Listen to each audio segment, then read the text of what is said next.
강경화 외교부 장관이 미국을 방문해 차기 미국 정부의 외교 안보 라인과 회담을 가질 것이라는 소식이 국내 언론을 통해 전해졌습니다. 이는 미국 대선 이후 새롭게 짜여질 동북아 외교 전략에 기민하게 대응하기 위한 움직임으로 보이는데요. 우리나라뿐 아니라 중국과 일본 그리고 북한까지 새로운 바이든 행정부에 대응할 전략자기에 분주한 분위기입니다. 우선 강경화 장관은 8일부터 사흘 일정으로 미국을 방문하고 있습니다. 공식적으로는 지난달 우리나라를 찾을 예정이었던 폼페이오 국무장관의 초청에 응하는 형식이죠. 당시 폼페이오 장관의 방한이 무산되면서 강경화 장관이 직접 미국으로 날아간 것입니다. 이 기간 동안 강경화 장관은 폼페이오 장관뿐 아니라 바이든 진영의 외교 안보 라인과도 만나 동북아 정세를 논의할 것으로 알려졌습니다. 국내 언론에 따르면 강경화 장관은 크리스 쿤스 민주당 델라웨어주 상원의원과 전략자문회사 웨스트 이그젝 어드바이저스 설립자인 미셀 플로노이를 만날 것으로 알려졌는데요.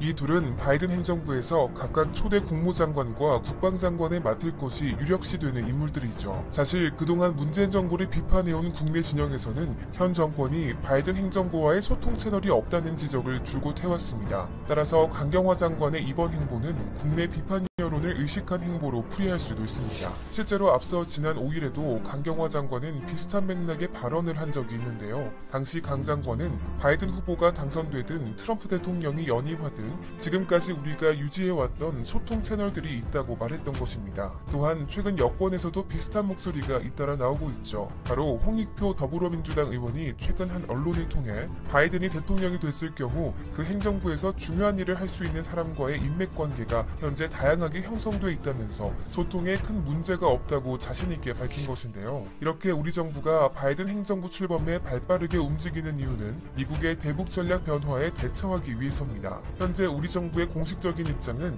바이든 후보 역시 한미동맹을 중시할 뿐만 아니라 한미 공조를 통한 비핵화에 공감한다면서 북미 관계도 원점으로 회귀하지는 않을 것이라는 입장입니다. 다만 내부적으로는 미국 민주당의 전통적인 비핵화 기조인 전략적인 인내와 정상 간 담판보다는 실무 협상을 우선하는 성향 등 다양한 가능성을 따지면서 곧 짜여질 새로운 정세에서의 전략을 고심하는 것으로 보이는데요. 그렇지만 현재 우리 정부는 답보 상태인 북한 문제를 최소 6개월 이상 해결하는 것이 어려울 것이라고 판단하고 있습니다. 특히 여권에서도 미국 국내 사정상 내년 상반기까지는 사실상 대북 정책이 제대로 작동하지 않을 가능성이 높다고 보고 있죠. 결국 한국 정부 입장에서도 북미 간 교착 상태를 어떻게 관리할 것인지를 두고 고심할 것으로 보이는데요. 때문에 이런 과제를 두고 당장 정부 부처 간 소통보다는 싱크탱크와 전문가 등 공공 외교 채널을 통해 의견을 교환하는 방법이 거론되고 있는 상황입니다. 한편 이런 전략적 공백기를 대처해야 하는 과제는 우리뿐 아니라 중국과 일본 등 주변 국가들도 마찬가지 과제입니다. 우선 현재 중국은 미국 대선 자체에 대한 논평이나 언급을 피하고 있는데요. 표면적으로는 다른 나라의 내정에 간섭하지 않는다는 중국의 외교 원칙을 지키는 듯한 기조를 유지하고 있는 것처럼 보입니다. 실제로 왕원빈 중국 외교부 대변인이 미국 대선 다음 날 미 대선은 미국의 내정으로 중국은 이 문제에 대해 입장이 없다고 밝힌 것이 대표적인 예라고 할 수 있죠. 하지만 이 안에도 중국의 복잡한 속내가 담겨 있는 것으로 보이는데요. 바로 이번 미 대선에서 패배한 트럼프 대통령의 화살이 중국으로 향할 수 있기 때문입니다. 지금까지 트럼프 대통령은 외부의 적을 만들어 자신의 지지 세력을 결집시키는 전략을 계속해서 구사해왔습니다. 이에 따라 중국은 지난 4년간 집요하게 트럼프의 타깃이 된 나라였죠. 결국 중국 학계에서는 이런 트럼프의 전략이 대선 이후에도 이어질 수 있다는 우려가 나오고 있는데요. 중국 공산당 중앙당교의 기관지 학습지부 출신인 덩이원 연구원은 트럼프는 코로나19 사태가 없었을 경우 자신이 쉽게 재선에 성공했을 것으로 생각하고 있다면서 패배에 대한 책임을 중국에 돌릴 것이라고 내다본 것입니다. 그러면서 트럼프는 혼란이 자신의 도움이 된다고 생각한다면 중국을 자극해 분쟁을 유발할 수도 있다고 밝혔는데요. 이는 바이든 대통령의 임기가 시작되는 내년 1월 이전 돌발 상황이 벌어질 수도 있음을 경고한 것이죠. 또한 새로운 바이든 행정부 역시 오바마 대통령과 달리 중국에 대해 강경 노선을 채택할 가능성이 높은 만큼 중국으로서는 미리 자극하지 않는 것이 현재 상황에서 최선의 선택이라는 분위기가 깔려있다고 할 수 있습니다. 더욱이 그와 동시에 중국의 또 다른 움직임도 포착되고 있는데요. 트럼프 대통령 시기 극한 대립으로 중국은 다른 나라와의 협력에 절실함을 느껴왔습니다. 이에 따라 앞으로 중국이 국제사회와의 적극적인 공동 대응을 위한 협력을 강화할 것이라는 전망이 나오고 있습니다. 그리고 그 내면에는 트럼프 대통령 재임 기간 미국의 일방적 미국 우선주의 전략에 지친 국제사회의 틈을 중국이 파고들겠다는 의도가 담겨있죠. 실제로 중국 언론들은 현재 당국이 국제사회의 틈을 파고들기 위해 지난 10년간 공들여온 1대1로 주변 국가들과의 협력 강화 방안을 논의하고 있다고 보도했습니다. 물론 이런 전략이 통하기 위해서는 지금까지 국제사회가 갖고 있던 중국에 대한 부정적 인식을 해소해야 하는 과제 역시 갖고 있는데요. 그런데 중국 내에서조차 코로나19의 전세계적 유행으로 인해 안 그래도 부정적이었던 중국의 이미지가 고착화될 수 있다는 우려가 더욱 커지고 있는 상황입니다. 결국 이러한 문제를 해결하기 위해 현재 중화권 언론들은 문화와 스포츠 등을 통한 국제교류와 민간 기업의 다양한 해외 활동을 확대해 대외적 인식을 개선해야 한다는 목소리를 내고 있습니다. 한편 중국과 달리 일본의 경우에는 바이든 행정부 출범으로 지금까지와 전혀 다른 어려움에 봉착할 수 있다는 분석이 나오고 있는데요. 지난 4년 동안 아베 전 총리는 트럼프 대통령과 친분을 과시하면서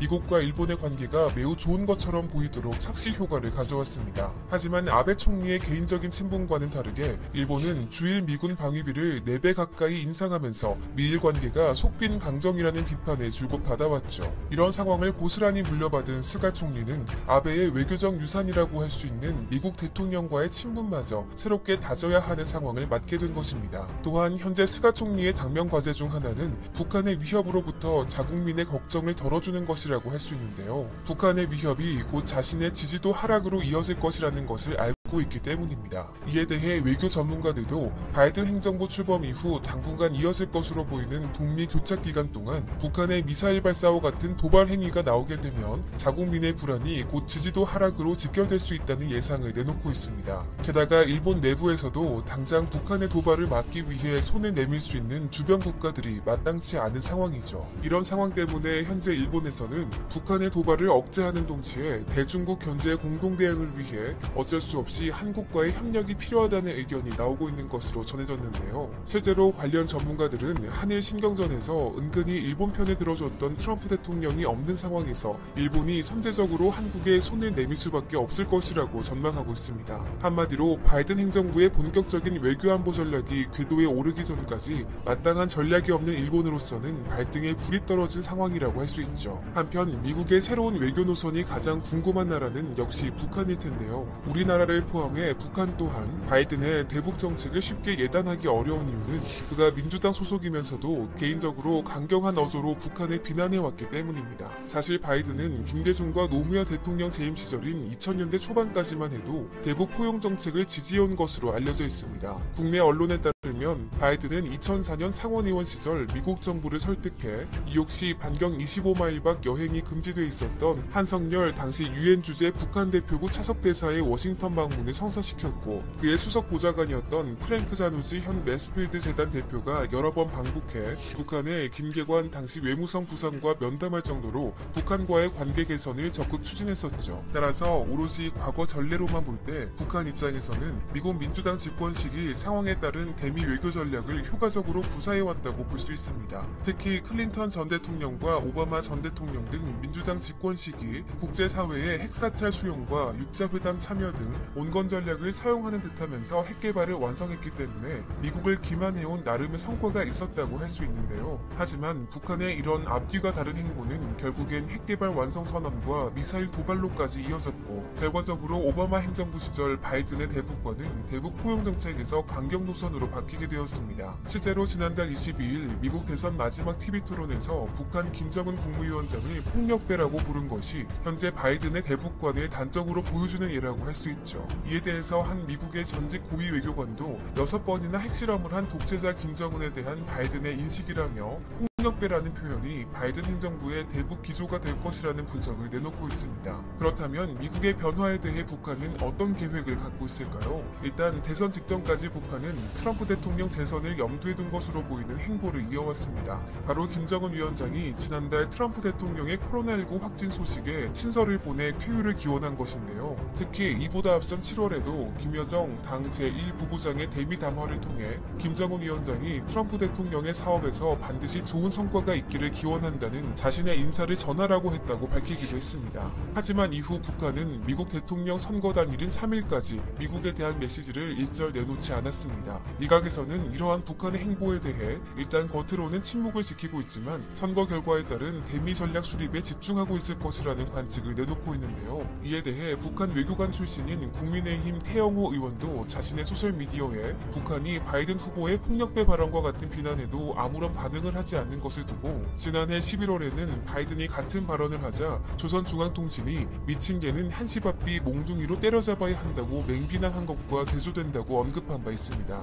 더욱이 현재 많은 전문가들은 과거 북한의 패턴으로 볼 때 선도발 후 협상 카드를 꺼낼 수 있다고 보고 있지만 과거와는 다르게 이제는 시간이 북한의 편이 아닌 미국 편이 된 상황을 고려해봤을 때 전형적인 민주당 지도자의 대응과 다른 바이든의 정책 방향이 김정은 위원장으로 하여금 더 깊은 고민에 빠지게 할 것이라고 전망하고 있습니다. 이렇게 한국과 중국 그리고 일본은 물론 북한까지 바이든 행정부 출범에 따른 대응이 필요한 시기인데요. 그런 만큼 이번 강경화 장관의 방미 일정에 대한 중요성이 높다고 할 수 있습니다. 우리 정부로서는 지난 4년간 남북 정상회담과 최초의 북미 정상회담까지 어렵게 성사시켜 왔습니다. 물론 트럼프 대통령의 독특한 정치 스타일에 기댄 결과물이라고도 할 수 있지만 공들여 쌓아온 평화 분위기를 깨지 않고 북미 대화 기조를 다시 한번 이어가는 것이 정부의 목표라고 할 수 있는데요. 특히 이번 강 장관의 방미 일정은 바이든 행정부를 구성할 인사들에게 우리의 입장과 계획을 설득시킬 수 있는 첫 자리이기 때문에 이번 방미의 중요성은 더욱 강조될 수밖에 없습니다.